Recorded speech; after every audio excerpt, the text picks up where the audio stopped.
Hello everyone, welcome to my channel. I am here to help you today. I know you use this video to fall asleep, so before that, like the video and subscribe to the channel. Also, where are you from and what time are you watching? Now get comfortable and relax. Case 1. Eric Leask, 51 years old, was known as a kind and generous man, always ready to help those in need. He treated everyone with warmth and compassion, leaving a deep impression on all who had the chance to meet him. Furthermore, he was very devoted to his family and cherished every moment with his loved ones. Eric has numerous talents, but his greatest passion is art. He is enthusiastic about sculpture and possesses the ability to transform ordinary objects into unique works of art. His tireless dedication to art, combined with his humble personality, makes him both talented and admirable. Every detail in his works reflects meticulousness and a drive for perfection. However, around 9 p.m. on March 9th, a tragic incident occurred when a detective from the Idaho Falls Police Department was called to the 100 block of 4th Street to investigate a shooting. Eric's wife reported that when she and her husband awoke, they discovered a suspicious individual breaking in through the front door. In a panic, the intruder attacked her son. Without hesitation, Eric rushed to protect the child.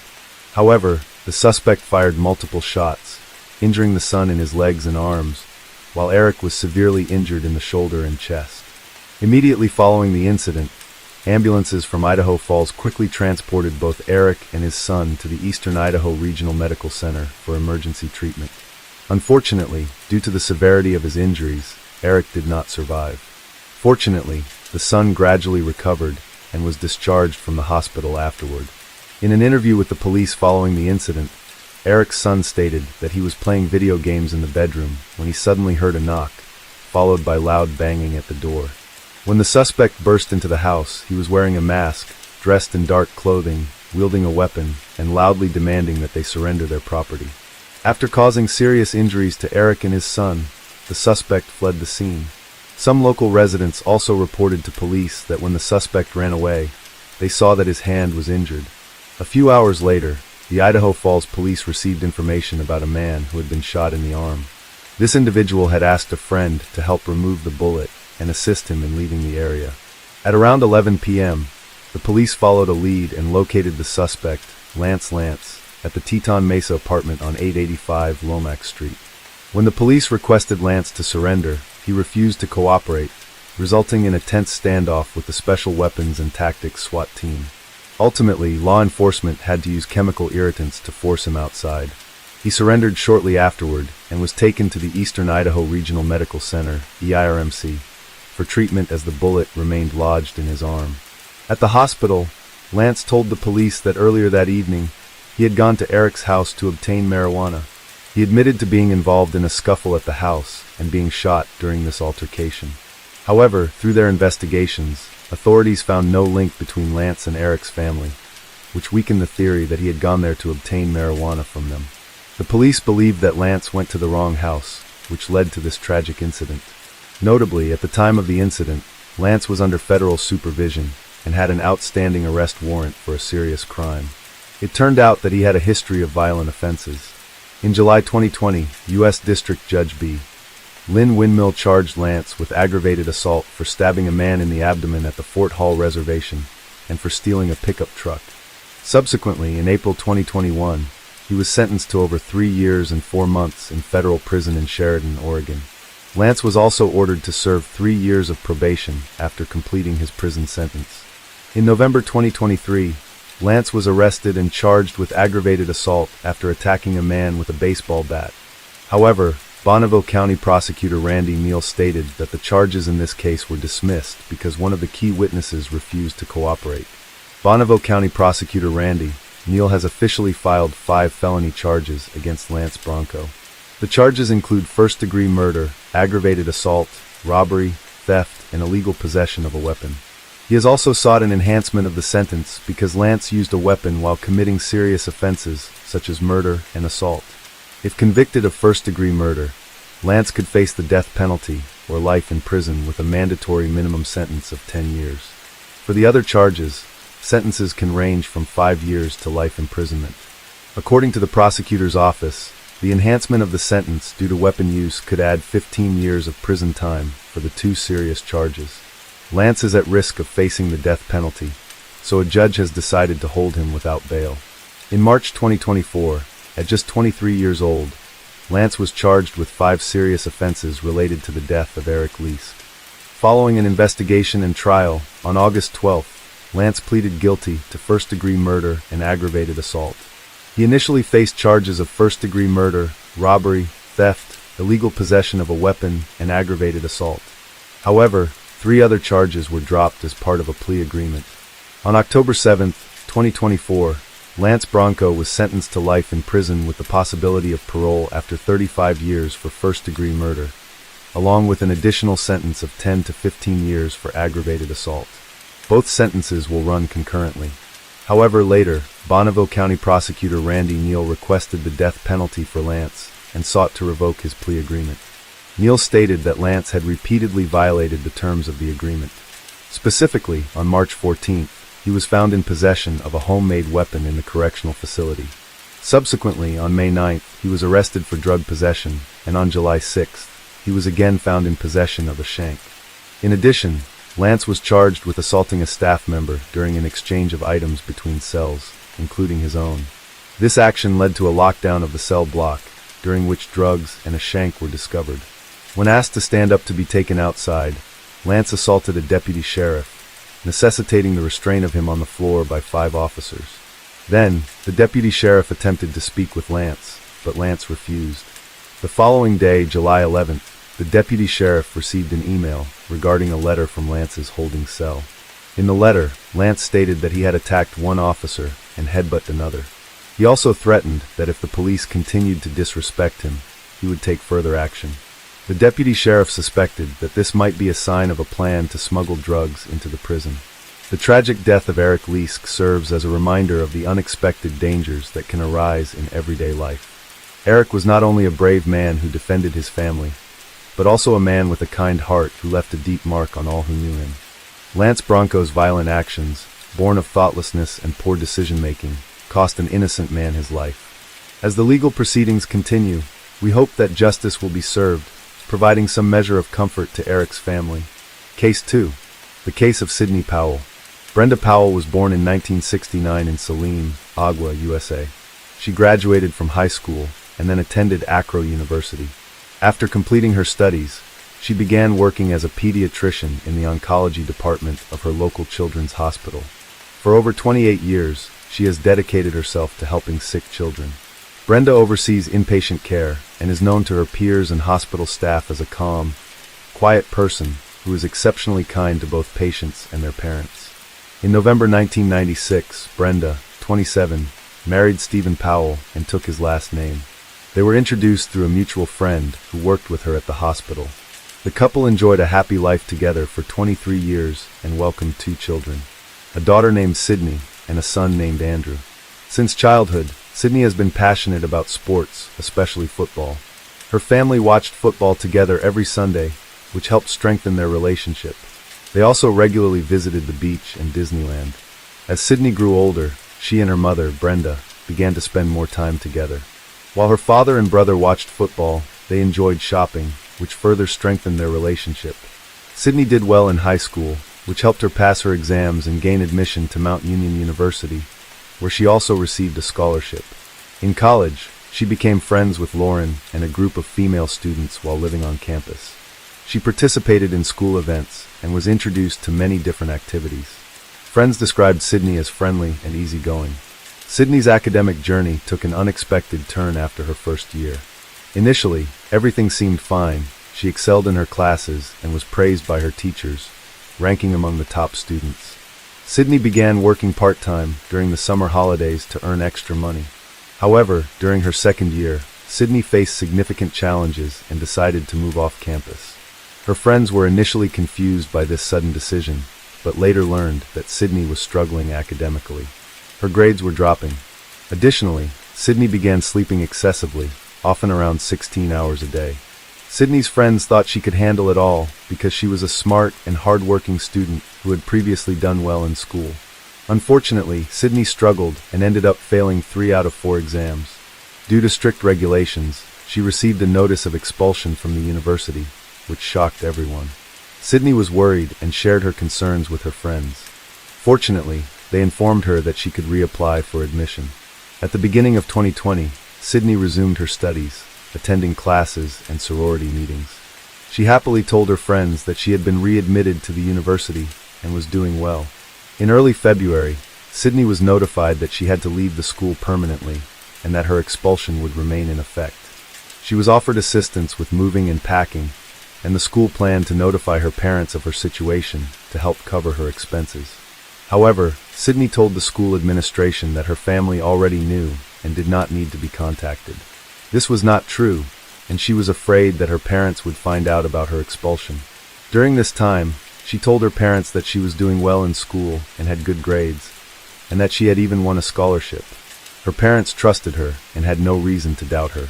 After being evicted from campus, Sydney left but did not return home before the end of February. Instead, she stayed with friends in various hotels, paying in cash to avoid being tracked and to keep her situation at the university a secret. Although she worked part-time to support herself, her earnings were insufficient. Sydney constantly searched for online opportunities to make money, but could not find a full-time job that would provide adequate support. She continued to live in hotels or with friends, afraid to go home. She kept back on everything and often did not eat enough. Eventually, she decided to return home, claiming that the campus was closed for renovations. She told her parents that she would stay with them while she went to college and still work. Her parents believed her and thought everything was fine. Sydney has been lying to her mother by saying that she is fine. Recently, Brenda has noticed some strange changes in her daughter's behavior. She discovers that Sydney is spending more time at home and not going to school, which raises concerns. This information later comes to light because Sydney's entire family uses the Life 360 app, a mobile phone location tracking app on a map for safety, allowing family members to know where each other are. On February 25, 2020, Brenda received a notification from the app that Sydney had stayed home all day instead of coming to college as scheduled. This worried Brenda, who was concerned that something was wrong. She contacted her daughter to find out what was going on. Sydney replied that she had a week off because her teacher was absent. She mentioned that students were given assignments to complete at home and were participating in remote learning. However, Brenda began to doubt Sydney's story. She told her daughter that her explanations did not seem right and reminded her of the importance of good grades to maintain her scholarship and graduate, which would affect her future job opportunities. She also emphasized the importance of attending school regularly. Sydney then reassured her mother that everything was fine and that she should not worry. The deception continued. On March 2nd, Sydney texted her mother, saying she was going to school and would be back by 2:30 p.m. Instead, she spent time with a friend, watching TV, while lying about her college situation. During this time, the parents noticed that something was wrong. Their daughter did not receive the scholarship, so her father, Stephen, had to pay her tuition. He tried to send money through the payment gateway, but could not complete the transaction because he had lost access to his account. Initially, he suspected a technical problem and decided to wait. However, when Stephen logged in on March 3rd while working at a metallurgical plant, he was still unable to complete the transaction. He then asked his daughter about the problem. Sydney reassured him not to worry and promised that she would look into the matter and resolve it. But Stephen realized he could not delay any longer as the deadline was near, and he needed to pay for his daughter's studies quickly.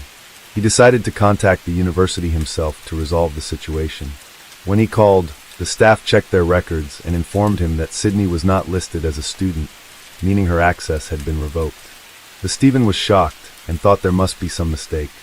He requested they verify the information again, and they confirmed that Sydney had indeed been expelled.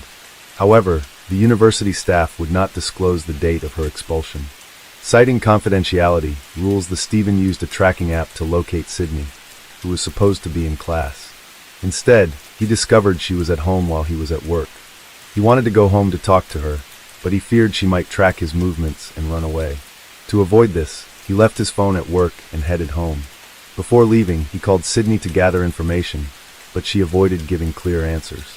During the conversation, she admitted that she was struggling at university and didn't like it there. However, she continued to lie, not confessing that she had been expelled a long time ago. Instead, she claimed she had just not been attending classes. Stephen was troubled by his daughter's situation. He believed she was capable and had a bright future ahead, but he worried that her lack of commitment to attending classes could hinder her progress. He wanted to talk to her about the issue, so they could find a solution together. On his way to work, Stephen called Brenda to inform her about their daughter's learning difficulties. Although Brenda suspected something was wrong, she hoped it was not true.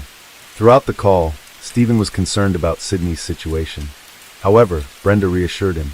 With a background in psychology, she had a skill for helping others and wanted to use her experience to support their daughter. She promised Stephen that she would take time off work, go home, and have a calm and open discussion with Sydney to ensure that they could all make the best decision together. Brenda then tried to contact the school, but was unsuccessful. She left a voicemail asking for a call back and then went home.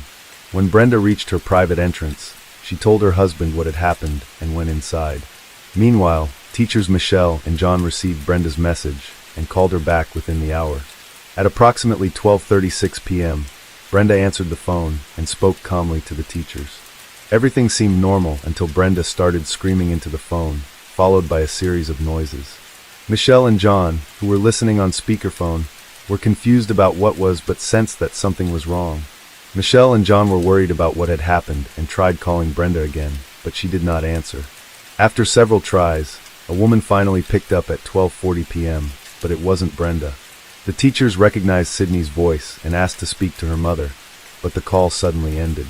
This situation made Michelle and John suspicious. They decided to contact the local police to check on Brenda. Police officer Kenneth Diss, a friend of Brenda's family, heard the call and was extremely concerned about the alarming situation. He personally called Stephen to ask what was going on at their house, but Stephen could not provide any information because he was not home. After thinking for a moment, Stephen recalled that Sydney and Brenda were supposed to be at home discussing their study problems. He suspected there might have been a conflict between his wife and daughter, but he couldn't imagine the reality of the situation. Stephen then rushed home and called his daughter, Sydney, to find out what was going on. Sydney reassures him that everything is fine and the atmosphere seems calm. However, when Stephen tells her that the police are on their way, Sydney suddenly becomes hysterical. She begins to cry and reveals that a robber has broken into the house and attacked them. The call then ends abruptly. The police had already arrived at the house when Sydney dashed out, covered in blood and screaming. She told the officers a shocking story about a robber who had broken in and attacked her mother. She said she heard glass breaking and that her mother told her to run, so she did. Sydney then hid in a courtyard, anxiously listening. She then found her mother lying in a pool of blood, and she tried to help her, which is how she got blood on her. Inside the house, officers found Brenda lying face up in a room. She was badly injured, with a bloody cast iron skillet nearby and a kitchen knife on the floor. Despite the broken glass, officers began to doubt Sydney's story. Her story about a robber seemed very unbelievable. An ambulance arrived quickly and took Brenda to hospital, where she was taken to the intensive care unit. Sadly, 50-year-old Brenda Powell died shortly after arriving. Sydney was also examined by paramedics, but no serious injuries were found. She was sedated, her cuts were bandaged, and she was sent home. Forensic experts who examined Brenda's body were shocked by the brutality of the attack. She had suffered a severe blow to the back of the head, which caused her scalp to detach from her skull. Additionally, she had numerous stab wounds, estimated to be between 20 and 30, mostly concentrated on her neck. There were also multiple bruises and cuts on her arms, suggesting she had tried to defend herself. A preliminary review of the situation led police to believe that Sydney's account of events was fabricated. Although Sydney was covered in blood and had several smaller cuts on her arms, they were significantly less severe than her mother's injuries. It was evident that the robbery had been staged, as nothing was taken from the house. Sydney's actions raised several questions. After her mother told her to leave the house, why didn't she run to the neighbors for help or call 911?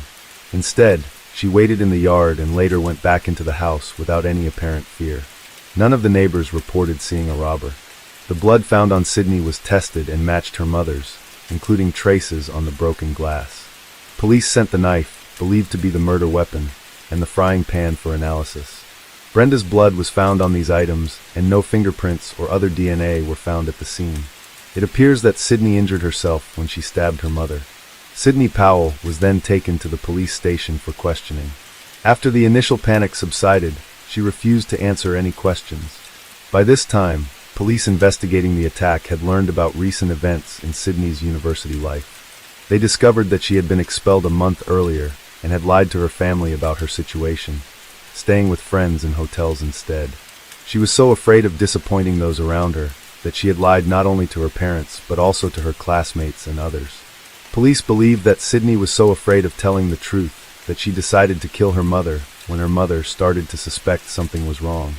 Despite this, Sydney chose to remain silent. 19-year-old Sydney Powell was arrested and charged with murdering Brenda. She also faced charges for causing serious injury and for tampering with evidence to mislead the investigation. Due to her mental health issues, she was unable to admit or deny her guilt. Her lawyer argued that she was insane, stating that Sydney had struggled with serious mental health problems since childhood. At the time of the offense, Sydney may have been experiencing a mental health crisis that affected her perception of her actions. Sydney faced several mental health issues that may have contributed to the violent incident, which led police to request a psychiatric evaluation. During the examination, Sydney spoke about her memories of that day, but could only recall bits and pieces. She remembered sitting in the basement, anxious about her parents coming home after her father found out about her struggles. She also remembers her mother coming home and their conversation starting, when her mother comforted her and asked what happened at school. She wished her mother would leave her alone. Then she heard the sound of glass breaking, and then she couldn't remember anything else about what happened.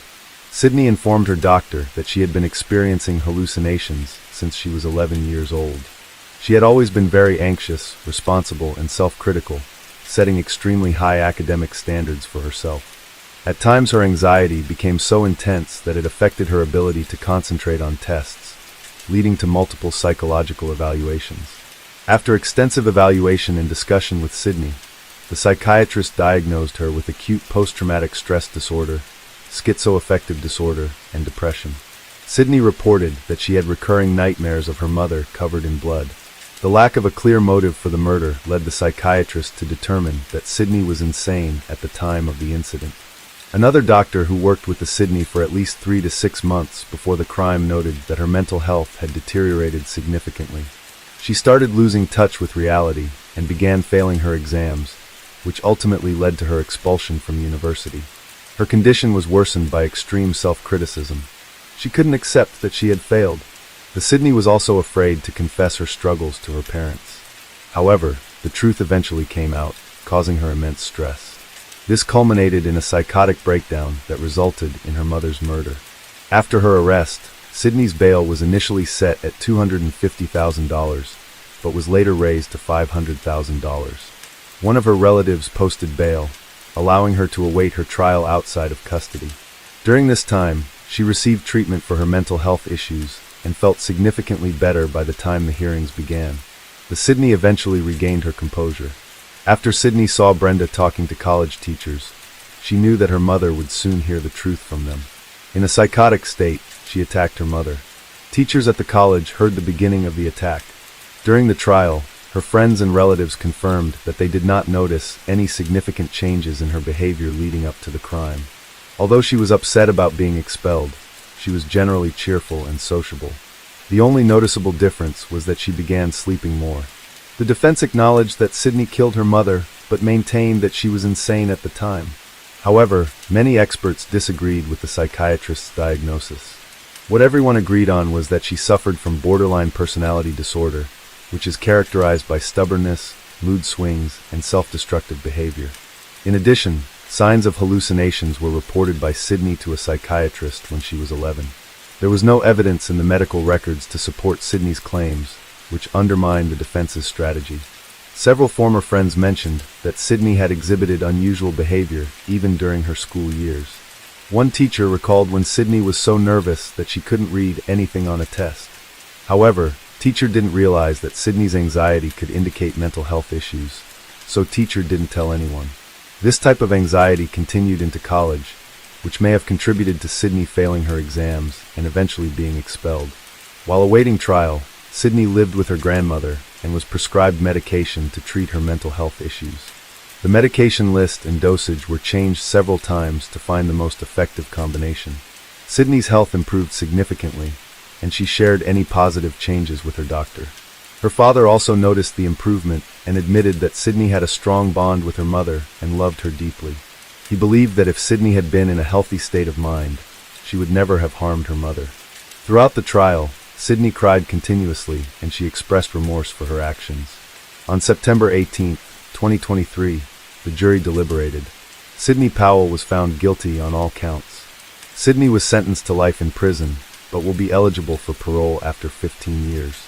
Sydney and her attorney were unhappy with the sentence and planned to appeal the court's decision. Case 3. The case of Christopher Sutton. On Sunday, August 22, 2004, the Sutton family experienced a devastating tragedy following Susan's 57th birthday celebration. The celebration included Susan, her husband John, their son Christopher, his girlfriend Juliet, and family friend Teddy Montota. After the party, Susan and John went to bed in separate rooms at their home in the upscale Coral Gables neighborhood near Miami, Florida. One night, a tragic event occurred. Susan usually slept in a separate room because her husband, John, snored loudly. While they were sleeping, a car stopped about 4 blocks away from their house. A man dressed in black was approaching their house with the intention of killing Susan and John. The attacker was armed with a 9mm Glock pistol and broke into Susan's house. He first went to John's bedroom and shot him twice in the head. He then moved to the room where Susan was sleeping, shot her 6 times, and left. The police were notified of the incident. Police and ambulances were dispatched to the scene shortly afterwards. Unfortunately, doctors determined that Susan, 57, had died. John was still alive but had suffered serious injuries and had lost a lot of blood. He was taken to hospital, where paramedics worked frantically to save him, although his chances of survival were slim. Before being taken to hospital, John said that he could not see the shooter in the dark and did not know who it was. Forensic experts began examining the crime scene while police questioned neighbors and searched for surveillance cameras. Although no cameras were found, but neighbors reported seeing a suspicious man dressed in dark clothing running away from the house. There were no signs of forced entry. The killer had accessed the home through the sliding glass doors. The house was intact, with no money or jewelry taken, indicating to police that this was not a robbery. The attack was clearly targeted at killing Susan and John, but the motive behind the murder remains unknown. Melissa Sutton was 18 years old when her parents were attacked. As a freshman living on her own, she couldn't attend the celebration at their house. She was devastated to learn about her mother's death. Overwhelmed with grief, she went to see her father in the hospital. She described him as looking very unwell. John had miraculously survived 2 gunshot wounds to the head, leaving doctors astonished that he was still alive, although he remained in serious condition. When John woke up in intensive care, he realized he was blind. Additionally, he was experiencing severe shock. He felt unsafe in the hospital, constantly fearing that the killer might return. This left John feeling endangered. He was eager to leave the hospital and find a safe place to hide. His fears were taken seriously, so a guard was assigned to his room, and police patrolled the area around the clock. Due to the severity of his injuries, John was also unable to hear anything. He didn't hear the shots fired at his wife and was unaware of what happened to Susan. As he slowly started to recover, he asked Melissa how his wife was. She did not answer because the police had advised her not to say anything that might upset John further. He later found out that his wife had been murdered by her attacker. The news was a huge shock to him. Susan's death was a huge loss for the whole family. She had devoted her life to being a loving mother. Susan spent many years as an intensive care nurse, a respected profession in the United States. Her career ended in the late 1970s when she decided to stay at home with her husband, John, after the birth of their first child, Christopher. They made this choice because Susan had been unable to conceive for 7 years, at which point they decided to adopt a daughter, Melissa. The police discovered that John had built a successful business and may have had enemies. They also learned that he had received previous threats of violence. The police investigated everyone who had had animosity toward John and Susan, but they all had solid alibis. While the police searched the crime scene for evidence, they discovered that Susan's purse, jewelry belonging to her or her husband, were still intact, although these items were visible. The police planned to interview John, but he had difficulty communicating. However, he was able to provide some useful information. Although he could not identify the shooter, he recalled seeing a dark figure at the door. The attacker may have been dressed all in black, or may have been African American. John could not be certain in the darkness. Unfortunately, This information was not useful to the police. The police decided to speak with Teddy, a family friend who was at the party before the shooting. They visited his house for an interview. Teddy explained that he was on the phone with Susan at the exact moment the shooting happened. He heard a gunshot, followed by silence. Feeling frightened, he called the police, got into his car and rushed to the Susan family's home, arriving just after the police. Teddy was very shaken by the attack on Susan. However, the police found his account unusual. They questioned why he was still talking to Susan when everyone else had already left the party, leading them to suspect an affair. Teddy clarified that he was not just a family friend, but also a business partner. He claimed that they were discussing an urgent business matter, and that he frequently communicated with both John and Susan to handle various issues. So he didn't find his late conversation with Susan abnormal. During the conversation, Teddy told the police that the shooters were professional and trained shooters. The police found this information interesting and took Teddy's gun for testing. Teddy was also called into the station for a lie detector test. The police believed he was hiding something and continued to question him.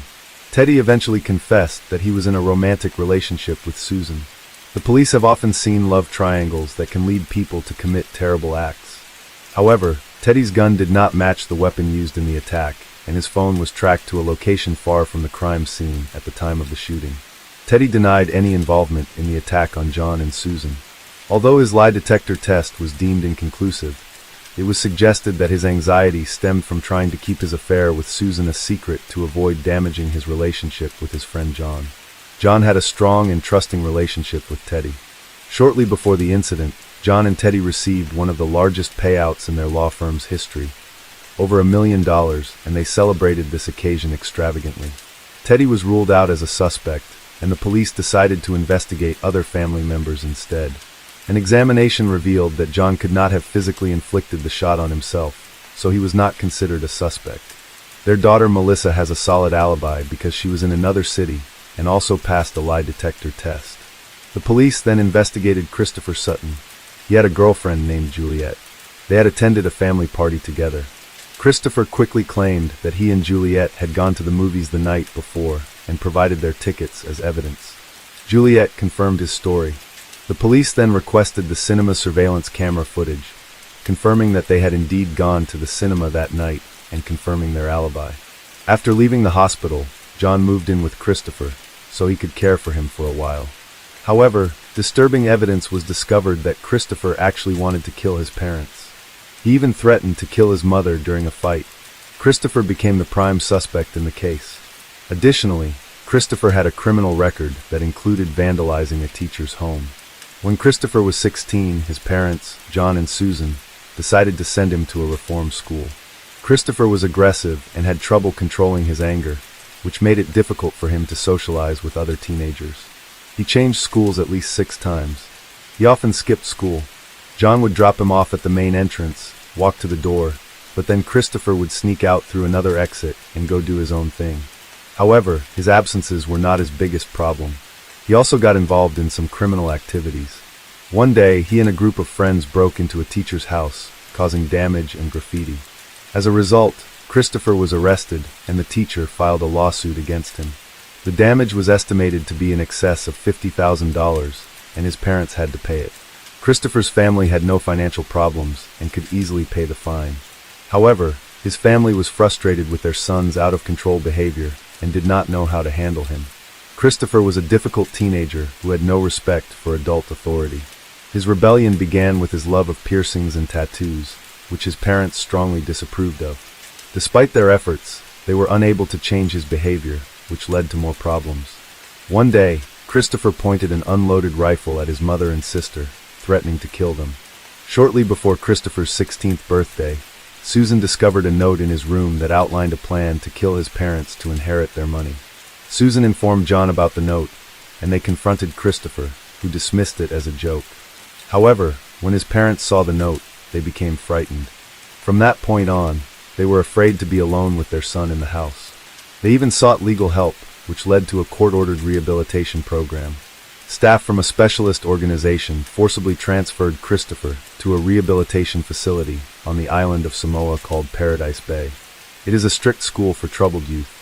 In 1998, when Christopher first arrived at this institution, his behavior became extremely aggressive, leading to him being restrained. Following this, he was taken to a remote camp in the mountains, where he was left tied up. The staff aimed to re-educate him through these strict measures. Typically, such severe discipline was effective and helped even the most challenging cases to improve. After spending a year in a behavior correction facility, Christopher sent his parents an emotional video message. In it, he described the violence he experienced there and accused his parents of not loving him for sending him to such a place. Upon hearing this, his parents visited institutions for troubled teenagers in Samoa, but found nothing wrong. As a result, they did not believe Christopher's claims. They knew about the strict rules in place and believed they were intended to benefit troubled teens. Furthermore, Christopher was there under a court order, so his parents could not take him away. However, Christopher still hoped to leave the facility when he turned 18. John then received a court order stating that Christopher would remain in custody. The program at Paradise Bay was extended for another year, which surprised Christopher. But he had no choice but to remain at the facility. In 2000, Paradise Bay was closed after management faced multiple allegations of youth mistreatment. Christopher finally returned home on his 19th birthday, after 30 months at Paradise Bay. This situation raised concerns for the police, as his anger at being mistreated could be considered a motive for murder. After enduring such torture, Christopher may have felt the urge to take revenge on his parents. However, after returning from Paradise Bay, he changed. Christopher always showed that he had become a caring and calm son, especially in how he took care of his father following an incident. John could not believe that his son could be involved in the case, believing that Christopher had changed. However, the police suspected that Christopher had orchestrated the double murder, which was only partially successful because his father survived. Although Christopher had an alibi, he may have hired someone else to carry out the crime. The police needed to gather evidence to support their suspicions, so they brought him in for a second interview. In this conversation, Christopher reveals details that have not been revealed to the public and remain confidential. Christopher said he went to the scene of the incident. He saw the shooter walking down the hallway, and his mother Susan had been shot 6 times, information that was later confirmed during the investigation. Christopher also recounted the order in which the shots were fired and other key details. While Christopher appears distraught and cries over his mother's death, the police believe he is lying and is actually a criminal. However, Christopher was supported by his girlfriend Juliet, who also seemed shocked by the incident. She said she herself had been in shock for a long time, following the news of the shooting. Juliet met Christopher when she was 17 and he was 19, having just returned from a school for troubled youth. She described him as kind, polite, and courteous, and he made a strong positive impression on her. He treated her like a true gentleman, so she could never imagine that he could commit murder. Juliet said that his parents welcomed her into their family. His mother, Susan, taught her how to apply makeup and helped her develop her dressing style. His father, John, also supported her by giving her a job at his law firm. The couple's parents supported them financially without expecting anything in return. They were happy to see the couple together. When police first encountered Christopher at the crime scene, it was shortly after he had been informed of the incident. He appeared to be very upset, and one officer noticed tears on his face. However, his initial statement to police during questioning shattered the impression of sadness. He quickly explained that he and Juliet had had dinner with their parents, but left at around 9 p.m. to go to the movies. He then gave the police their movie tickets. Instead of asking how he's doing, he focused on justifying his actions and emphasized his alibi before any charges were brought. Police carefully reviewed surveillance footage from the cinema, which showed Christopher leaving after the movie around midnight. They noticed he immediately used his mobile phone to make a call, arousing curiosity about who he was contacting. The police quickly checked all his calls. Police later determined that Christopher had contacted a man named Garrett Kopp 331 times in the days leading up to the murder, which raised suspicions. Garrett, a police officer with a criminal record, had come to the attention of police. They suspected he might be involved in the crime. The case drew attention to Garrett's troubled past, including multiple arrests, adding to police suspicions. Police began to consider Garrett as a potential suspect. At the time of the case, he was out on bail. When police examined the weapon used in the murder, they found it to be very similar to Garrett's Glock, so he was taken to the station for questioning. Garrett had a tense conversation with the police and later admitted to attacking John and Susan. However, Garrett insisted that he did not act on his own. He said that Christopher had threatened to kill him and his son if he did not comply. Garrett insisted that the idea for the attack was entirely Christopher's. He also said that Christopher had given him the gun and had left the door unlocked, allowing him easy access to the house. The police arrested Garrett and charged him with murder, but his testimony was not enough to keep Christopher in custody. Juliet was questioned by police who believed she had more information than she was revealing. Despite their efforts, she denied any involvement and insisted on her innocence for several hours. The interrogation lasted 13 hours in total, but the police did not record it. Later, Juliet alleged that police had threatened her with arrest to force a confession and acted provocatively during the questioning. However, she eventually admitted that Christopher felt a strong resentment towards his parents for placing him in a facility for troubled teenagers. Recently, his parents tried to push him to get a job and start covering his own costs, which he found unacceptable, and this led to family conflicts. During questioning, Juliet revealed that Christopher had been planning revenge on his parents for years. He often spoke about the inheritance and how they could live without worries if he could take everything his parents had earned. However, she didn't take his threats seriously. The police had gathered enough evidence to obtain an arrest warrant for Christopher Sutton. However, by that time, he had disappeared. This was a crucial moment for the police, as they feared that Christopher might return to harm John. Fortunately, the police were able to locate and arrest Christopher, charging him with the murder of his mother and attempted murder of his father. Garrett Kopp and Christopher Sutton were eventually tried separately, and both faced the death penalty. Christopher, however, maintained that he had no role in planning the crime.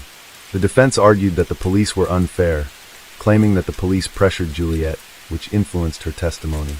After Garrett learned that he could face the death penalty, Garrett decided to cooperate with the prosecution by pleading guilty to a lesser charge, which was in his favor.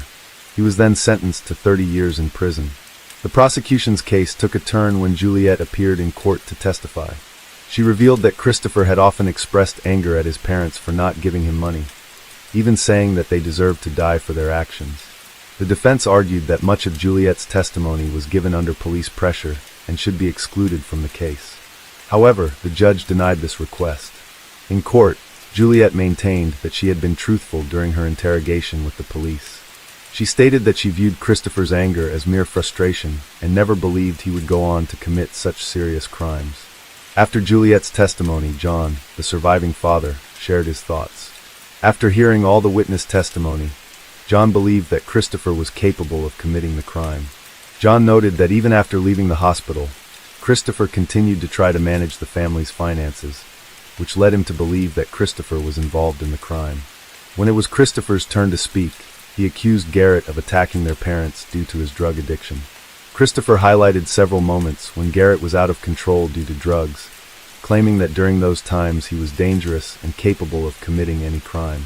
Christopher also mentioned that he kept drugs in Susan's bedroom closet. The Garrett might have entered the house to steal illegal drugs. However, the prosecutor argued that the scene did not appear to be a burglary. Everything was intact. Even the money and jewelry were intact. If it was a burglary, Garrett would have taken valuables. In his defense, Christopher claimed that he had changed and overcome the anger, resentment, and disappointment he felt towards his parents for sending him to a special school. He believed that he had changed for the better. After extensive deliberation, the jury found Christopher Sutton guilty of first-degree murder and attempted murder. Christopher was shocked by the verdict because he was sure that he would be acquitted. Christopher received 3 life sentences without the possibility of parole. Currently, survivor John Sutton is putting in great effort to regain his eyesight. He has formed a new relationship and started a family, and at 70 years old, he continues to practice law. Case 4. In the small town of Jamestown, California, Daniel Mark Driver was on trial for child abuse. One of Daniel's victims was William Nelia, a defenseless child. William's mother, Ellie, felt that the justice system had failed to protect her son, so Ellie took matters into her own hands with a gun. The case sparked widespread debate, with some people fully supporting Ellie, while others criticized her actions. Ultimately, the discussion surrounding the case attracted national attention. Jamestown was a small, quiet town with a population of about 3,500 at the time of the incident. Ellie was the eldest of 3 daughters. Her parents were hard-working miners who taught Ellie the importance of self-reliance from a young age. As a result, she grew up to be strong and independent. During her teenage years, Ellie began to help her family by looking for work. It was a tough economic time. She took on various jobs to supplement her income. She also helped her parents by taking care of her younger siblings. When Ellie turned 20, she fell in love with a guy she met, and they quickly entered a romantic relationship. Soon after, they got married, but their marriage ended in divorce shortly thereafter. Her next partner was Bill, who worked as a miner. Additionally, Bill operated construction equipment, allowing him to earn a good income. They married in 1982 and soon welcomed a son named William. Bill grew up in an area that was once the center of the gold rush. As a child, he had listened to stories of old men panning for gold in the river, which inspired him to seek their adventure, even though the land was largely depleted by then. In search of better fortune, Bill and his family traveled to Liberia, West Africa, during the gold rush. While Bill was prospecting for gold, Ellie gave birth to their daughter, Rebecca. Unfortunately, Rebecca's early years were not peaceful. Suddenly, shortly after her birth, civil war broke out in Liberia. As a result, Ellie and the children returned to Jamestown, while Bill remained in West Africa, determined to make his fortune mining gold. During this time, Ellie faced numerous challenges in the United States. She received no support from Bill, and although she was a strong and independent woman, managing a household and caring for 2 young children proved to be very difficult for her. They relied on government assistance and occasional jobs that Ellie managed to find. During this period, she received support from her family and the church, which she attended regularly with her children and sister. Her mother often advised her to be self-reliant, but also to carry a gun in her handbag for protection. Ellie took this lesson to heart. Despite her delicate appearance, she was always prepared to defend herself and, if needed, to take the initiative in a confrontation. This aspect of her character would later lead to tragic consequences. Ellie is very close to her children and does not let them go far. This protectiveness stems from her own traumatic experience as a child, when she was molested by an adult man. After she confided in her mother reacted violently and threatened him to leave town. This incident left Ellie with lasting psychological scars that she has struggled with throughout her life. She fears that her children may face similar dangers. When her son William went to summer camp away from home, she felt very anxious and scared. Despite her worries, William kept asking his mother to let him go to the summer camp organized by the church. Ellie was very anxious about letting her son spend time with others without her supervision. She hadn't even allowed him to sleep over at friends' houses. Eventually, her sister Jenna reassured her, explaining that she knew the camp organizers well and described them as respectable and good people. After thinking it over, Ellie finally agreed to let her son go, hoping he would enjoy himself. William spent 3 weeks at a church-run tent camp. After returning from the summer camp, Ellie noticed a change in William's behavior. William became aggressive, often sad, and stopped communicating. Ellie sensed that something was bothering him. Despite her and her family's efforts to find out what was happening at the camp, William refused to discuss it with adults. He insisted on being treated like an adult and wanted them to stop asking him questions. Younger sister Rebecca and his mother thought he was trying to imitate the older teenagers he had met at the camp. When the new school year started a few weeks later, everyone thought William was settling in well with his friends. However, when he returned to class, things did not improve. He began to withdraw from his family and became aggressive with his classmates, rarely interacting with others. His anger often became uncontrollable, and these incidents had increased since he had been at the camp. Ellie was confused by William's changes, and it took her over a year to discover the reason behind them. Unfortunately, the truth behind it was quite heartbreaking. Daniel Mark Driver, a 30-year-old man who attended the same church as Ellie and her children, had recently moved in with his mother, who lived nearby. He was considered a good man and an active member of the church, known for his community involvement and willingness to help other parishioners. He always carried a Bible with him and could easily recite passages from it. Daniel took on the role of kitchen staff at the summer camp and also helped supervise the children, who always spoke positively of him. He is a natural psychologist. According to his parents, Daniel can help solve any difficult situation. Students often come to him to confide in him when they are in trouble. Many boys who do not have fathers consider Daniel as a father figure. With his persuasive skills, he can talk to any teenager. William experienced a significant change in his relationship with Daniel. William used to enjoy spending time with Daniel and interacting with him. But after returning from summer camp, William became noticeably anxious even during casual encounters.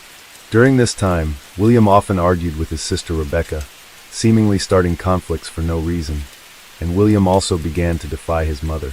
He had never argued with Ellie before, but now he became increasingly defiant. Occasionally, William's Aunt Jen, who was very close to the family, would take William to her home for the weekend. This gave his mother a break. About 9 months after the camp, Jen took William to her home for a weekend. During his stay, he had the opportunity to spend time with his cousins. Each time, Jen tried to discuss the major changes in his behavior, but William was quiet and avoided answering her questions. However, he later confided in her a secret, insisting that she not tell anyone, not even his mother. Jen agreed to keep it a secret. 7-year-old William shared his experience while he was at summer camp. Daniel began to behave inappropriately towards him. One day, the Daniel lured William into the woods with the promise of showing him frogs and other animals. However, as they went deeper into the woods, the Daniel began to abuse him. This abuse continued regularly, even after the summer camp ended. The boy was afraid to go to church and tried to avoid the Daniel as much as possible. The abuse began when William was 6 years old, and during this time, the Daniel threatened him, saying that he would harm William and his family if he revealed what was happening. Fearing danger to his loved ones, William kept quiet, and the abuse continued for many months. After hearing the story, Jen felt she had to talk to Ellie. She apologized to William for revealing his secret, but felt the need to take action against the rapist and put an end to his actions. Jen first spoke to her sister Ellie about what had happened to William. Ellie was shocked and blamed herself for exposing her child to such a problem. From the beginning, her maternal instincts warned her that William should not attend the camp. However, she succumbed to the pressure, leading to the outcome she feared and experienced. William worried that the man might come back and act on his threat if he found out that William had told anyone about the incident. The boy became increasingly anxious and fearful. He often came home from school in tears, telling his mother that he had seen Daniel's car in the distance. The panic attacks became more frequent, and he began to feel paranoid. He tried his best to cope, but the situation was still not good. Ellie then reported the molestation involving their son to the police. Police checked Daniel's record in a national database, discovering a worrying history of crimes involving children. In 1984, he was charged with indecent exposure to 5 boys in the San Jose area. Although he was arrested, his church community sent letters of support to him before the trial. With no solid evidence other than the boys' testimony, the judge ultimately decided to give Daniel probation instead of a prison sentence, allowing him to escape the consequences of his actions. This leniency allowed him to continue his harmful actions. Daniel then decided to move away and start over.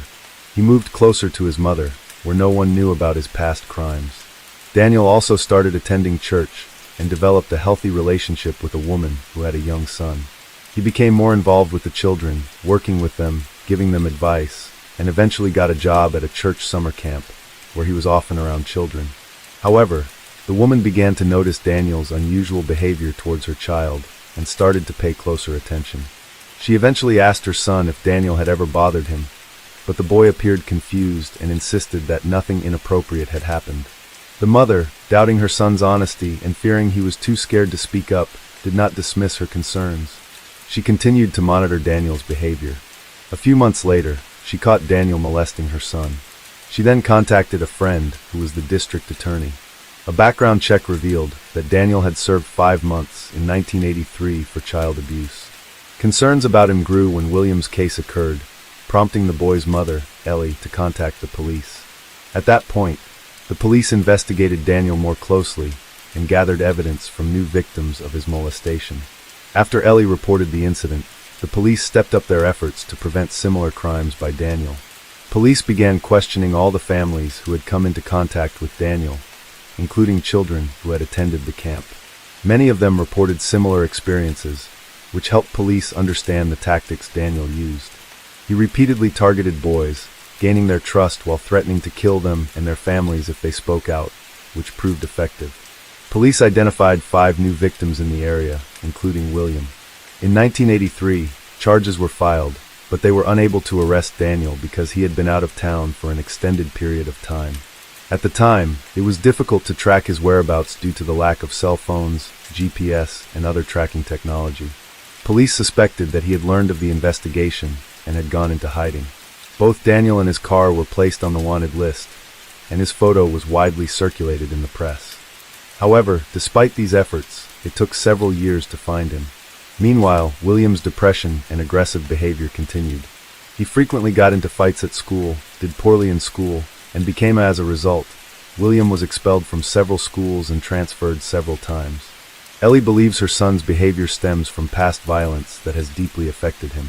She sought help for her son, taking him to numerous doctors and psychologists in hopes of improving his situation, but nothing seemed to work.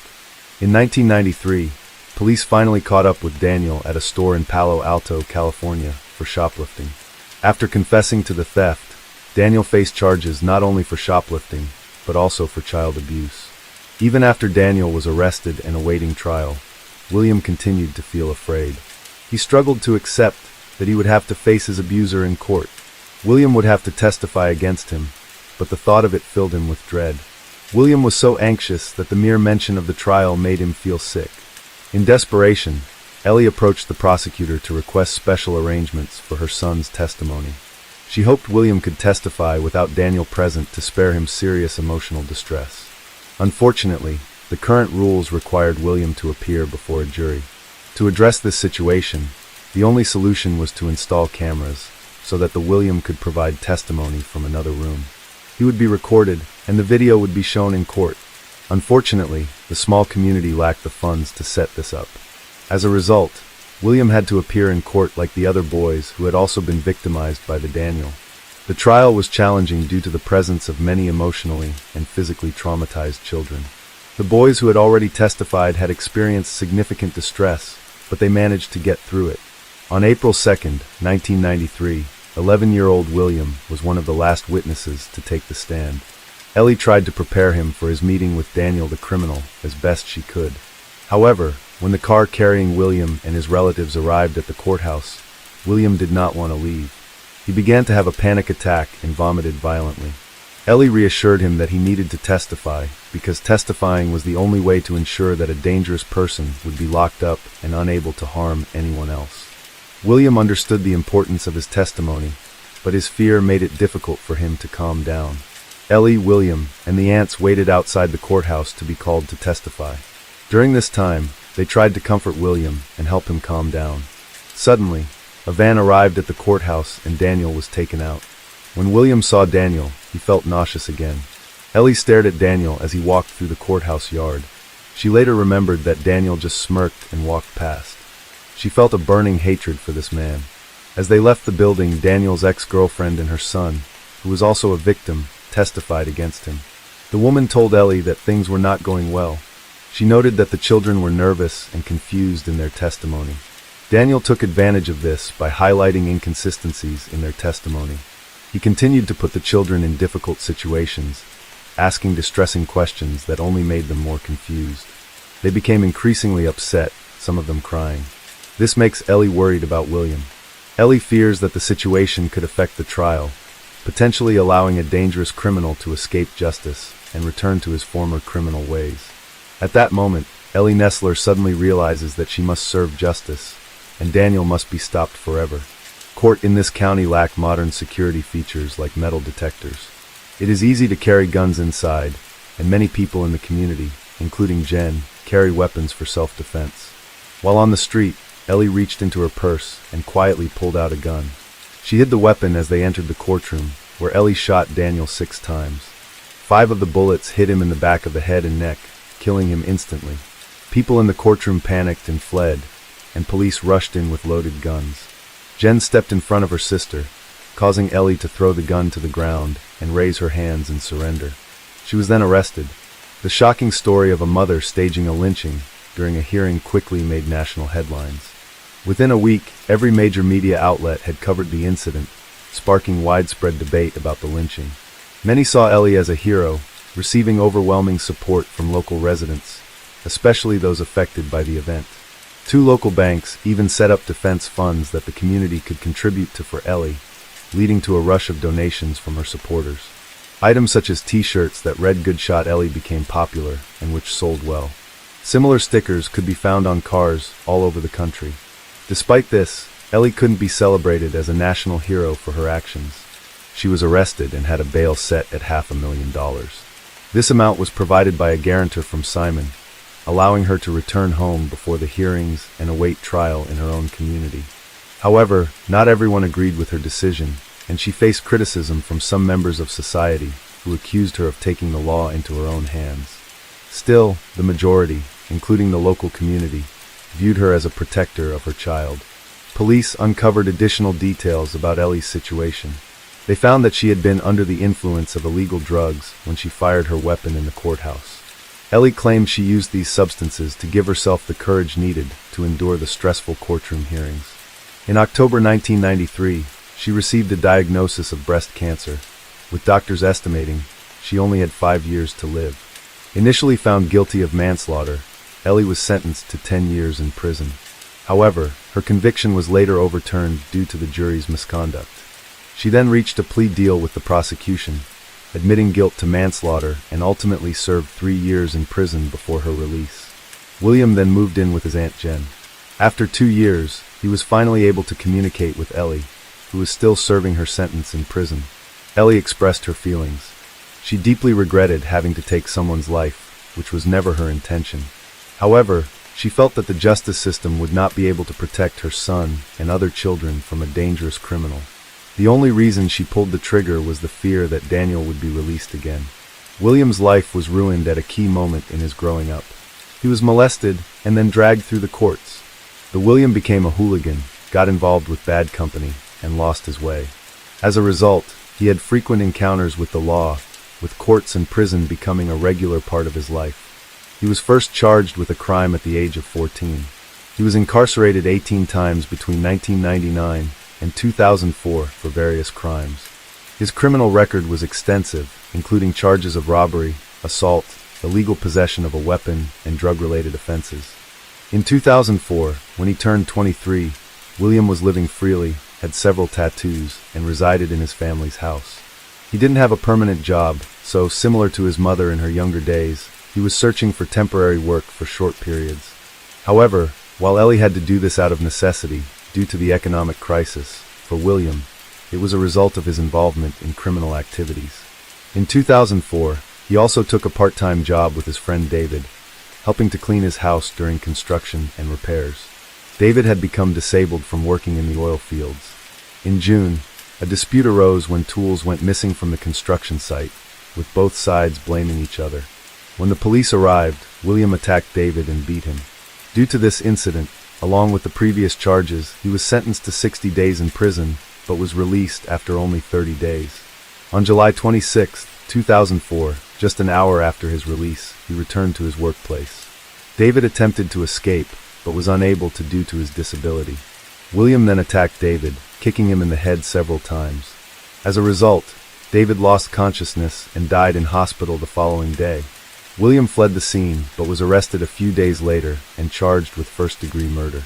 In June 2005, William Nessler was sentenced to 25 years in prison. Rebecca was the only one to escape the tragic fate and now lives a normal life with her family and children, often reflecting on the absence of her mother and brother during important moments. She deeply misses her brother William, who always looked out for her. Rebecca believes that William would not have ended up in prison if their mother had not shot Daniel. This tragic event caused a series of unfortunate events that made their lives worse. Despite this, she does not resent her mother. She understands that her mother was confused and made a hasty decision. In the end, Rebecca feels that her mother's actions prevented many boys from facing the same fate. Ellie's life ended in tragedy. In addition to battling breast cancer, she faced legal troubles. She became involved in distributing illegal drugs. In 2002, she bought materials for making drugs from a police informant. Initially, Ellie provided some drugs to the informant, but 5 days later, when she returned to collect the pills, she was arrested after the informant reported her. Ellie confessed to her crimes and was sentenced to 6 years in prison, but she only served 4 years. She was released in 2006, but sadly, Ellie Nessler passed away from breast cancer on December 26, 2008, at the age of 56. When Ellie died, William asked to be released from prison to say goodbye to his mother, but his request was denied. 2 years later, in 2010, Rebecca and a reporter visited her brother in prison. They spoke for about 2.5 hours. During the conversation, William was very reflective, reviewing everything that had happened in his life. He did not try to justify his actions or blame anyone else. He noted that he felt he had been pushed down a path of self-destruction at the age of 6, a burden he would always carry. William emphasized how public opinion affected him, especially when the case of Daniel, a rapist who was murdered in court, was heavily covered by the media. The attention affected him. The whole community knew that William was also a victim, sexually abused at the age of 6. People discussed his past, which made him feel ashamed. He doesn't want this attention, but it's hard for him to escape it. Case 5. Shil Kovlin grew up on the west side of Manhattan. Shelley's life was marked by a love of learning and academic excellence, earning a degree in wealth management. This degree opened the door to a successful career in Swiss banking. Shil's career flourished, and she became skilled at managing multi-million-dollar portfolios for her clients. However, despite her professional success and financial security, Shil felt unfulfilled. She longed to start a family of her own and become a mother. In an effort to change her circumstances, Shil attended a Jewish singles event in February 1998, where she met a 26-year-old man named Rod Kovlin, who also worked in the banking sector. Shil and Rod were a young couple with many similar interests and ambitions.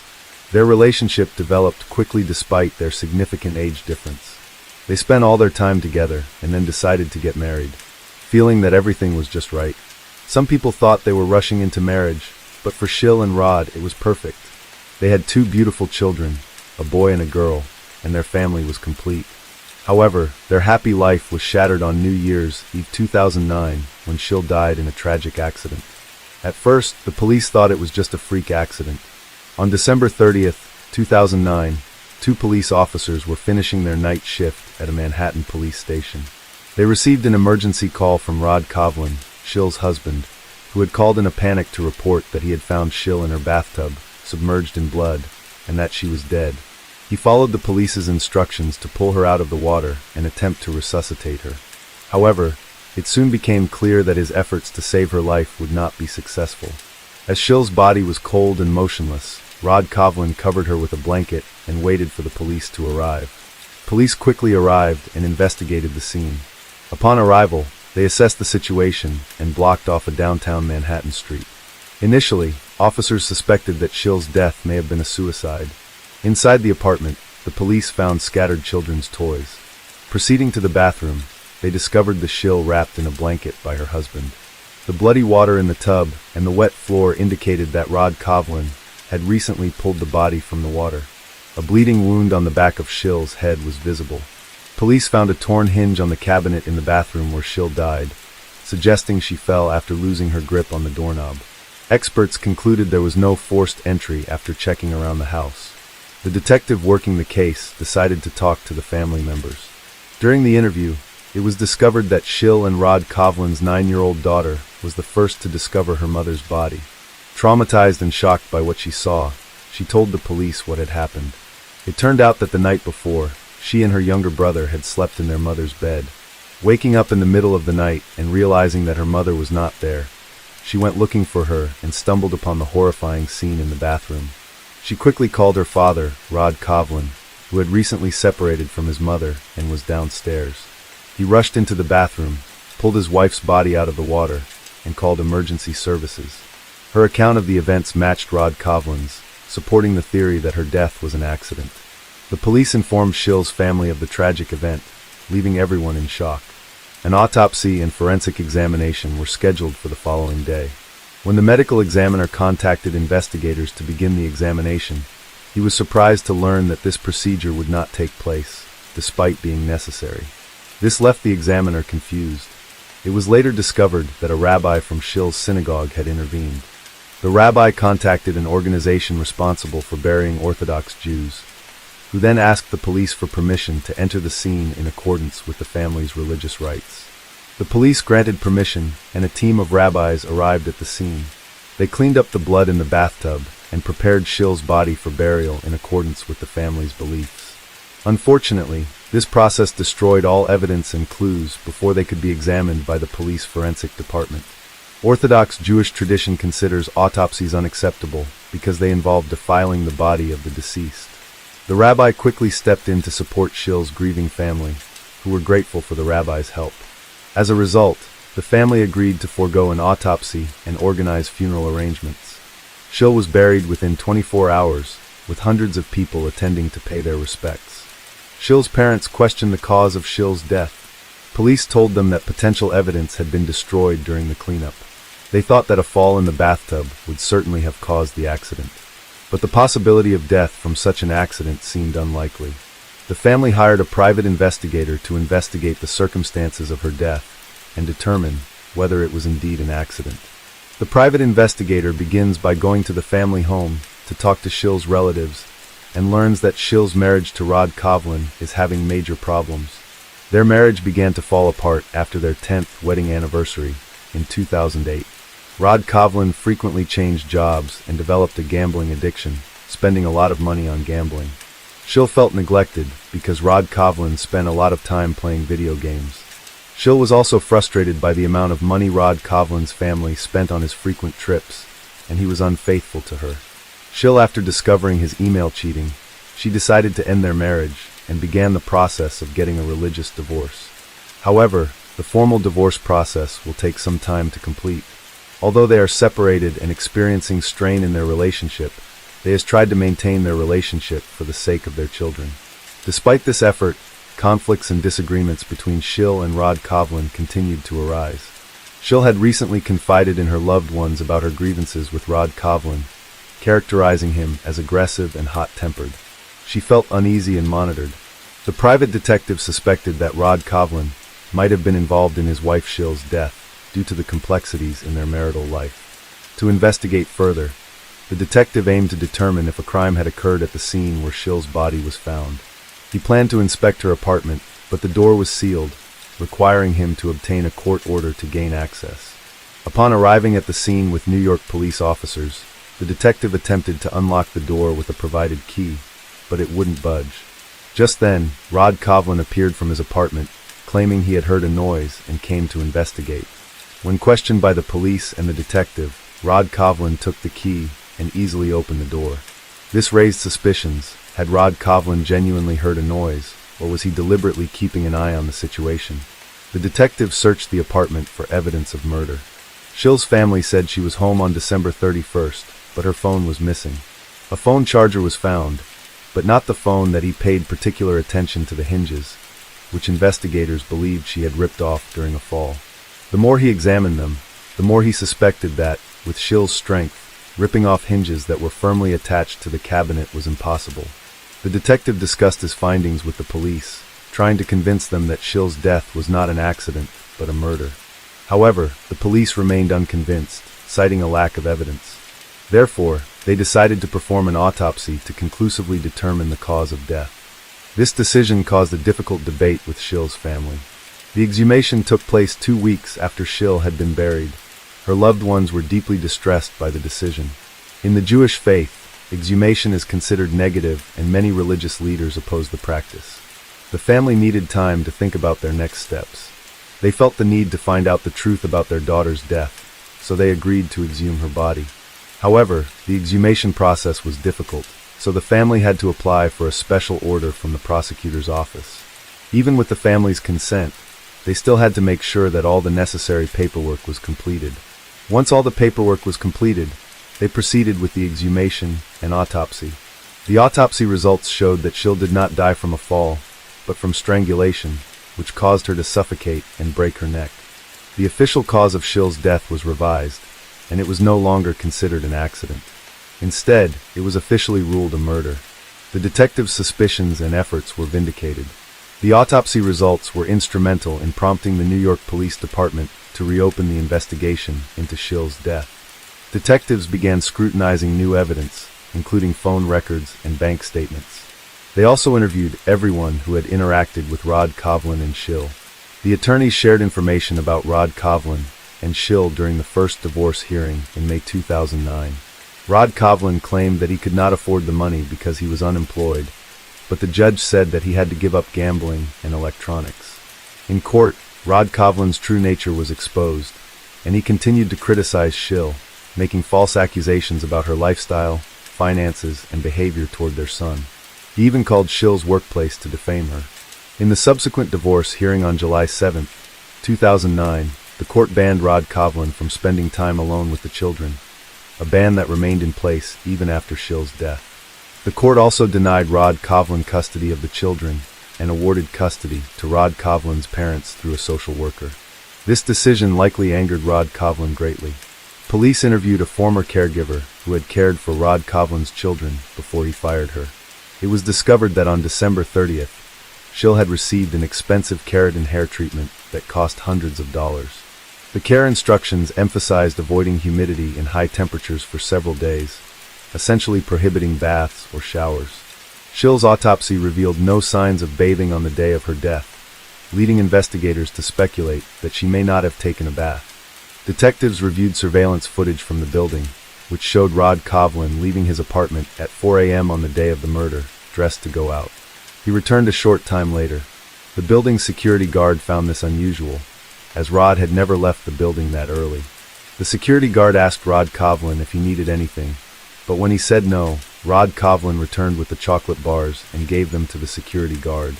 Investigators believed that Rod Kovlin's actions were intentional to create an alibi, and as a result, he became the prime suspect.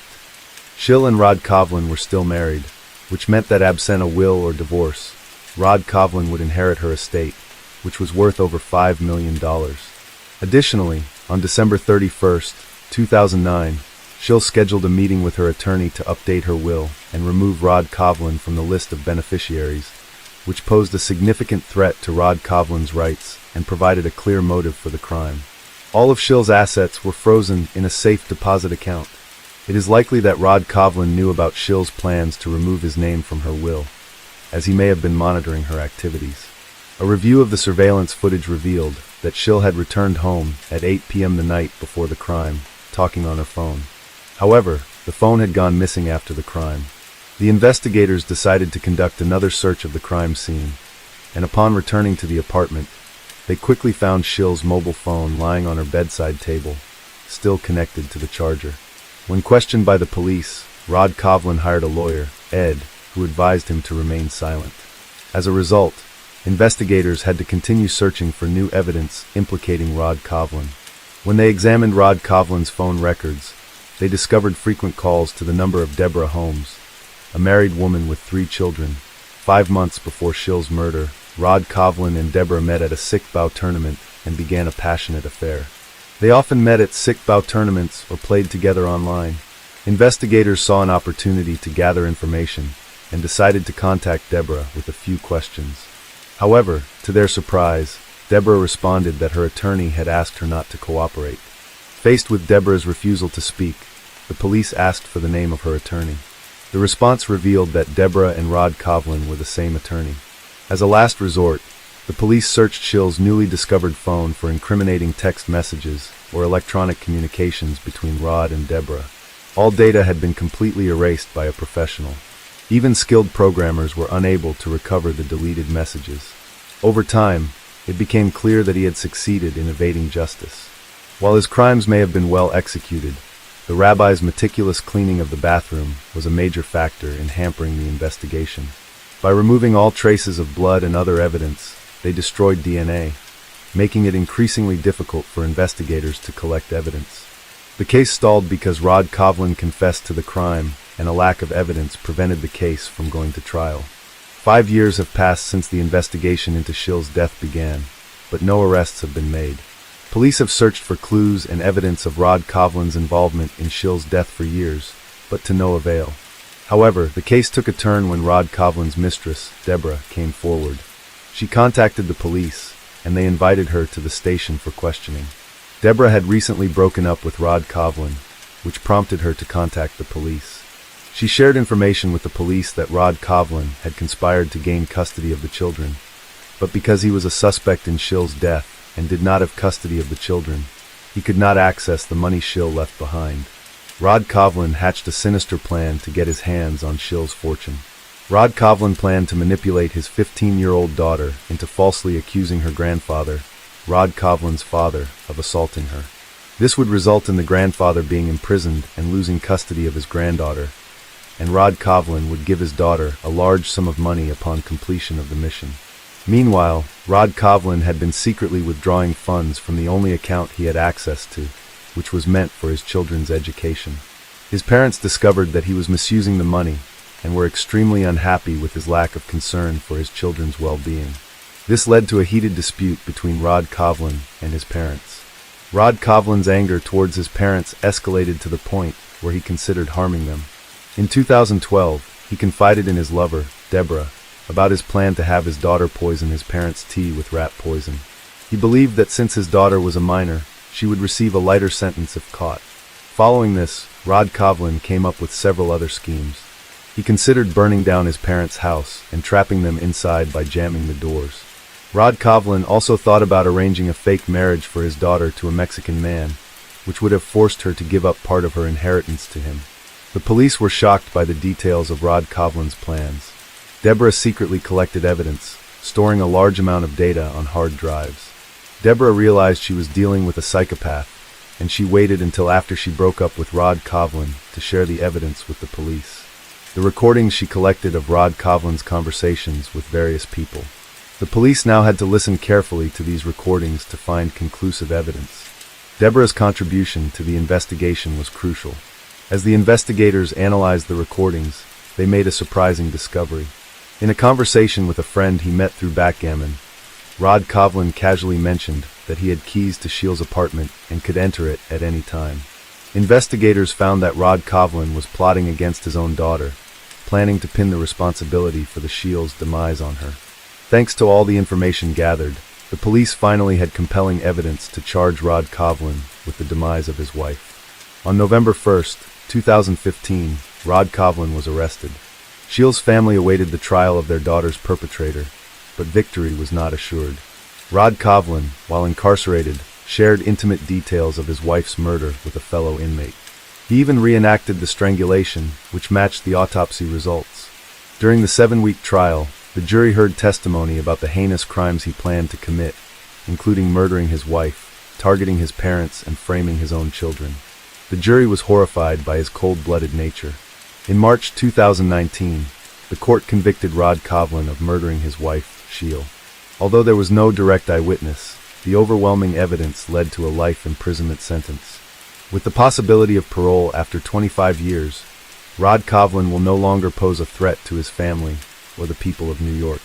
Case 6. The case of Autumn Taggart in 2018.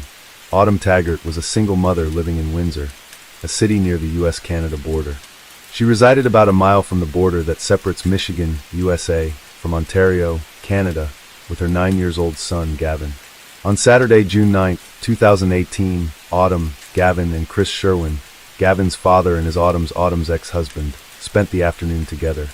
Despite their breakup, Autumn and Chris had remained on friendly terms, prioritizing their co-parenting of Gavin to minimize the negative effects of their divorce. By the late afternoon, they went grocery shopping together. Afterward, which Chris drove Autumn and Gavin to the building where they lived on the 3rd floor. After saying goodbye, Chris returned home. Before bed, Gavin played video games with his mother.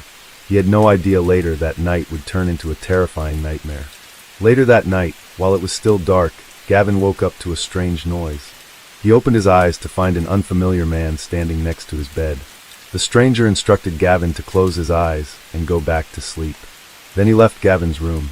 Gavin heard his mother scream a minute later, and the sound sent a chill down his spine, filling him with a sense of dread. A few minutes passed, and eerie silence filled the air. His mother's screams had stopped, and he eventually drifted off to sleep. In the morning, Gavin got out of bed and rushed to his mom's room. The room was in disarray, with everything smashed and destroyed. His mom, Autumn, was lying motionless on the bed. At first, Gavin thought his mother was just sleeping, but the blood on her nose made it clear something was seriously wrong. As the devastating truth set in, that his mom had passed away, it shocked him. Gavin didn't want to believe it was true. Desperate to escape the pain, Gavin spent the morning playing video games and watching YouTube, trying to distract himself from the truth. However, as the day wore on, the emotions became too much to bear. In the afternoon, Gavin broke down in tears and knew he had to tell someone what had happened. Gathering his courage, Gavin went back to his mom's room, grabbed her phone, and texted his dad, Chris, on Messenger. With shaking hands, he typed out a message, telling his dad that Autumn wouldn't wake up. As soon as Chris received the message, he and his girlfriend rushed to Gavin's house. After parking, Chris exited his car and saw his son standing behind a sliding glass door on the third floor of the building. Since Chris didn't have an electronic key to enter, Gavin came downstairs to let him in. Chris then asked his son to stay with his girlfriend while he checked on Autumn, who was not waking up. Upon entering the apartment and bedroom, Chris found Autumn pale and bruised with a bloody nose. He immediately called 911, and the police and ambulance responded to the scene. However, the paramedics declared Autumn dead due to the severity of her injuries and evidence of a struggle in the bedroom. Ruling out the possibility of an accident as investigators searched the apartment for evidence, a specialist interviewed Gavin to gather more information. The boy revealed that a stranger had entered their house and told him to go back to sleep. He reported hearing his mother's screams, which eventually stopped. Gavin also described the man he saw in his room, recalling that the man was of average height, white, and had disheveled hair, appearing as though he had just woken up. The boy's testimony described the suspect as skinny, but not extremely so. A forensic examination after Autumn's death concluded she died from strangulation, with visible signs of a prior beating and genital injuries. Male DNA was also found on Autumn's body. The police investigated to answer three main questions. How did the perpetrator gain entry to the apartment? What was the motive behind the crime? And most crucially, the identity of the suspect. The police quickly ruled out the possibility that the killer was a tenant in the building. Since Gavin was familiar with all his neighbors, and the man he saw on the night of the crime was a stranger to him, this led them to look elsewhere for a suspect. To enter Autumn's apartment, the perpetrator needed more than just an electronic key to the building. However, there were no signs of forced entry on the door leading to the apartment. This initially led investigators to consider two possibilities. Autumn might have let the perpetrator in herself or forgotten to lock the door. Investigations later revealed that neither assumption was correct. The perpetrator had instead climbed to the third floor, starting from the balcony on the second floor, then accessing the apartment Autumn's as the door was open. Along with a DNA sample, the police found fingerprints at the scene and sought to identify the owner. It was 12 days after the body was discovered that the police released the victim's identity in hopes of gathering tips from the public. Anyone with potential information about the case was asked to contact detectives. On the night of the crime, a witness reported seeing a new black SUV, believed to be a Honda Pilot, in the parking lot next to the building. The SUV was present until around 6 a.m. Detectives suspected that the SUV's owner might be connected to Autumn's death, speculating that the perpetrator could have used the vehicle's roof as a stepping point to access the balcony. This building had distinctive protrusions at its corners that could have aided the perpetrator in climbing from the second floor to the third. During their investigation, police analyzed mobile phone activity around Autumn's residence on the night of the incident. The nighttime occurrence actually simplified their task, as most people were asleep, resulting in fewer active phone numbers in the area. Detectives discovered that one of the phone numbers belonged to Autumn's neighbor, Michelle. Although Michelle lived in the same building as Autumn, she said in an interview with police that she knew nothing. However, phone records showed that not only was Michelle on the phone while in her apartment, but she also traveled throughout the city multiple times. Additionally, she had turned off her phone around the time of the incident. While the phone's location indicated she was either in or near her apartment at the time, the exact location was difficult to pinpoint due to the inherent margin of error in location tracking. Detectives went back to question Michelle again, sensing she was hiding something about the case. At first, she denied knowing or hearing anything, but when police warned her that withholding information could make her an accomplice, she opened up. Michelle revealed that around 2 a.m., a man named Gitesh Bogle contacted her and her boyfriend, seeking to buy an illicit substance and was interested in hiring an escort girl. Michelle and her boyfriend agreed to meet Gitesh. They first stopped at an ATM, where Gitesh withdrew cash. Then, Gitesh purchased some of the substance from Michelle and her boyfriend, who were its dealers. However, Gitesh asked them to sell him more. Michelle instructed Gitesh to drive to the parking lot near her building. Once they arrived at the building, the three of them took illicit substances. Then, Michelle and her boyfriend decided to steal the remaining drugs and escape, leaving Gitesh behind. Remarkably, before running away, Michelle hid a bag of this addictive substance in her genital area. Although the details of how she did this are not provided, it is an important fact that will become relevant later. According to Michelle, she and her boyfriend grabbed the substance and some of Gitesh's cash and ran to the building's entrance. They then entered their apartment and locked themselves in, remaining quiet and keeping the lights off. Since Gitesh didn't have an electronic key, he was unable to enter the building. He also refrained from shouting or honking his car horn, fearing someone would alert the police. From their apartment window, Michelle and her boyfriend observed shoe marks on the roof of Gitesh's car. Gitesh drove away around 6 a.m. Investigators hypothesized that Gitesh had attempted to sneak into the building to retrieve the stolen substance and money. However, not knowing Michelle's apartment, he likely entered Autumn's apartment by mistake. The police now have the phone number and photo of suspect Gitesh. The image was captured from a security camera where Gitesh had withdrawn cash to purchase the substance, and an ATM camera also took his picture. After verifying the phone number, investigators discovered that he was a 27-year-old Canadian citizen. He worked as a car development engineer in Warren, Michigan, and owned a black Honda Pilot SUV. Initially, Gitesh regularly commuted to Windsor, Canada by crossing the river via bridge or tunnel. However, authorities tracked his movements, revealing he had left Canada on the morning of June 10th, the day Autumn died, and he has not returned to the country since. Following the release of information about a black SUV at Autumn's house, Gitesh sold his vehicle. The Canadian police collaborated with their American counterparts, learning that Gitesh planned to relocate from Michigan to Washington State, where his parents resided in Kent. After relinquishing his job and left Canada, Gitesh's actions raised suspicions. Nevertheless, the police required concrete evidence to make an arrest and facilitate his extradition to Canada.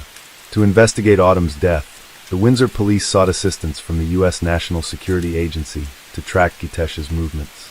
A DNA sample found on Autumn's body likely belonged to the suspect, Gitesh, but a confirmed match was needed. Gitesh, attempting to evade detection, made several attempts to disguise himself. He shaved his beard and wore blue contact lenses to alter his appearance. However, Gitesh eventually made a mistake. During a visit to a bar in Warren, he left behind a used glass, which U.S. agents seized to obtain his DNA. The comparison of Gitesh's DNA to the DNA on Autumn's body took time, but the outcome was predictable. The test confirmed that the DNA on Autumn's body belonged to Gitesh. On August 17, 2018, over 2 months after Autumn's death, Gitesh was arrested at his parents' residence in Kent, Washington. The arrest caught Gitesh off guard, as he seemed to believe he had evaded detection. U.S. authorities have initiated the process of extraditing Gitesh to his home country. In the extradition documents, the prosecutor stated that Gitesh is a threat to society, at risk of fleeing, and unpredictable. Following this development, Canadian police charged Gitesh with the murder of Autumn Taggart. Due to national restrictions, it was not until November 2021 that Gitesh's trial took place. The trial was held across 3 separate courtrooms. In the main courtroom were the judge, the prosecutor, the jury, Gitesh, and Gitesh's defense team, all present for the proceedings. 2 additional courtrooms were equipped with large screens to broadcast the trial to Autumn's family members and other attendees. During the trial, Gitesh pleaded not guilty to the first-degree murder charge. He claimed that Autumn's death was accidental. According to Gitesh, on the night in question, Michelle and her boyfriend stole money and an illicit substance from him. The incident upset Gitesh, prompting him to exit his vehicle and pursue Michelle. However, due to his intoxication from consuming a substantial amount of alcohol and substances, Gitesh's memory of that night's incident is very limited. He recalled entering Autumn's apartment after climbing onto the balcony. However, he claimed he mistook her for Michelle, someone he believed had previously robbed him, on he finding Autumn asleep in her bed. Autumn woke up and screamed, but Gitesh immediately ordered her to be quiet. However, she continued to scream, and in an attempt to silence her, he covered her mouth with his hand. Unfortunately, this action caused Autumn to suffocate. Gitesh later claimed that he did not realize he had caused Autumn death until her screaming stopped. He attempted to revive her with CPR, but it was unsuccessful. Additionally, Gitesh did not recall how Autumn sustained genital injuries or how he left her apartment. His lawyers argued that the crime was not premeditated, citing Gitesh's extreme intoxication and inability to control his actions as the reason. According to them, his actions, including covering Autumn's mouth to silence her, were not a deliberate to take her life. According to defense attorney Peter Thorning, Gitesh was too drunk to fully understand the consequences of his actions. Peter emphasized that Gitesh's behavior could be attributed to his intoxication, and that the tragic outcome was unintentional, stating, "Sometimes terrible things happen without us intending the result, and that is what happened in this case." The lawyers pointed out a crucial aspect of the case. There was no evidence that Gitesh had engaged in intercourse with Autumn. This detail is significant, as it could impact Gitesh's sentence. Although Gitesh's DNA was found on Autumn's body, it was not seminal fluid. The lawyers argued that the appearance Gitesh's DNA could be the result of cross-contamination, where DNA is transferred from one surface to another. This could have occurred through the gloves of a forensic expert, for example. Gitesh's lawyers attempted to prove that John Lord, who worked in the forensic unit during the investigation, mishandled evidence and accidentally transferred their Gitesh's DNA to Autumn's body. John Lord's responsibilities included photographing the crime scene and collecting evidence that came into direct contact with Autumn. The defense lawyer, Peter Thorning, suggested that John Lord may have caused cross-contamination by rotating the body on the bed sheet, which was seized as evidence. This action could have resulted in the transfer of DNA or fluids between the body and the sheet. During cross-examination, John Lord testified. Peter Thorning asked John Lord if he had received proper training to work as a forensic identification expert. John Lord replied that he had taken precautions to prevent cross-contamination by changing gloves between handling each piece of evidence and using his camera to take photographs. John Lord searched Autumn's room for fluids such as urine, saliva, and semen. The reason for this search is that the likelihood of a sexual assault is higher when the victim is female. During the trial, John Lord testified that he found no indication of a sexual assault based on his search for fluids. John Lord stated in court that his investigation did not reveal any signs of a sexual assault on or around Autumn's body. He also did not find any evidence of a struggle. According to John Lord, a typical struggle usually leaves behind signs such as forced entry, tampered locks, or blood spatter, but none of these indicators were found at the crime scene. In contrast, the prosecutor offered a different perspective. Referencing a past instance where Michelle hid a substance in her genital area, the prosecutor suggested that they knew about this and searched Autumn's body in the same area. He claimed that even though Gitesh used his hand, the act was still a form of assault. The prosecutor expressed strong disapproval of Gitesh's actions. During questioning by the prosecutor, Gitesh was asked why he did not immediately call 911 when Autumn stopped breathing. Gitesh responded he disagreed, although the context of this response is unclear. Gitesh expressed his fear that the police would not believe him if he reported what happened. During his testimony, Gitesh admitted that he had limited recollection of the incident that transpired in Autumn's room. However, he specifically remembered performing CPR on Autumn after she stopped screaming, which involved administering 15 chest compressions and 3 rescue breaths. The prosecutor questioned Gitesh's claim that the strangulation of Autumn was accidental. The prosecutor argued that if the defendant's intention was simply to silence Autumn, he could have achieved this by covering her mouth, rather than also closing her nose. This deliberate action, the prosecutor suggested, indicates that the defendant understood the consequences of his actions. Autumn's son, Gavin, also provided testimony during the trial. Gavin's testimony was given in a separate room from the main courtroom, accompanied by a support worker. Gavin said someone came into his room and spoke to him, but he doesn't remember what they said.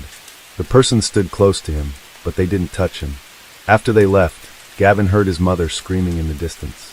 This part of the experience felt like a dream, but eventually it stopped and he fell asleep again. And he woke up in the morning. The next morning, Gavin went to his mother's room and found it in disarray. Everything was knocked over, broken, or destroyed. At first, he thought his mother was just sleeping, but then Gavin noticed blood on her nose and realized that she was actually dead. He was in shock and couldn't process what he was seeing. Despite feeling overwhelmed, Gavin tried to cope with the situation by carrying on with his day as usual. Gavin recalls spending part of that day playing games and watching YouTube videos. It wasn't until later in the day, June 10, 2018, that he finally mustered the courage to send a message to his father using his mother's phone. He couldn't keep what had happened to myself any longer and needed to tell someone. Chris Sherwin, Autumn Taggart's ex-husband and the father of Gavin, testified about his last contact with her. He received a text message from her around 12:30 a.m. on June 10th. When he sent another text message the next morning, there was no response. This is when he began to worry. Later, he received a text message from Autumn's phone, which turned out to be from their son. A copy of these text messages was presented in court for the jury to examine. On December 1st, 2021, a 12-member jury found Gitesh Bogle of first-degree murder, but they did not find sufficient evidence that he had intercourse with Autumn. On January 5th, 2022, the court sentenced Gitesh Bogle to life in prison with the possibility of parole after 25 years. Gitesh appeared in jail via video, dressed in an orange jumpsuit and wearing a black mask. He sat with his back against a wall, away from the camera. When the judge asked if he wanted to say anything, he expressed his feelings of sorrow and remorse. Gitesh said he find it difficult to put into words the sorrow and remorse he feel. Case 7. Another horrible case, the case of Leanne Tiernan. Leanne Tiernan, born on September 27, 1984, is the daughter of Michael Tiernan and Sharon Hawkhead from Bramley. Her parents divorced early, but Leanne maintains a good relationship with her father.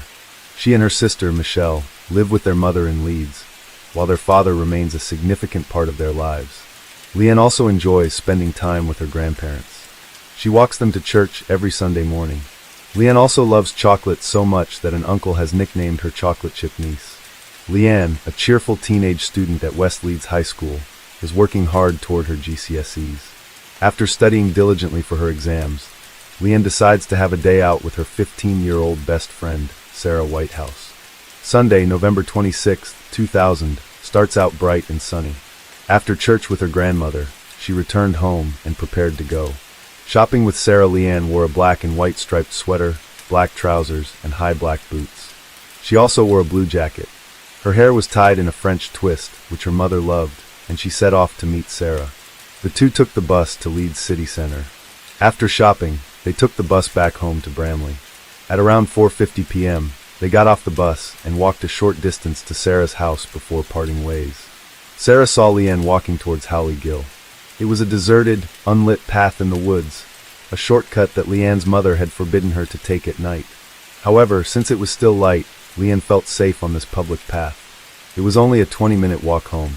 When Sarah called Leanne's house at 5:20 p.m. to talk, she was surprised to find that Leanne had not yet returned home. Sharon immediately called Leanne's cell phone to look for her, but there was no response. Sharon continued to call several times, but the phone only rang a few times before going dead. Finally, at 7:00 p.m. that evening, Sharon called the local police station to report her daughter missing. That same night, the family went to the local church to get flashlights to search the area. In the early morning, Leanne's was looked for, but there was no answer and no sign of her. West Yorkshire Police, led by Inspector Chris Gregg, launched an intensive search for her. It was a daunting task, with the area home to more than 700 houses, vacant lots, woodlands, canals, drains, and wells, many potential hiding places for the teenager. Despite the difficulties, the police were determined to find a way to bring Leanne home safely. Helicopters patrolled overhead while uniformed officers and sniffer dogs searched every nook and cranny of the streets. Litter collection was temporarily suspended to ensure that no evidence was lost. However, after a week, there was still no trace of Leanne. Investigators retraced Leanne's last steps. They were assisted by Leanne's 19-year-old sister, Michelle, and her best friend, Sarah.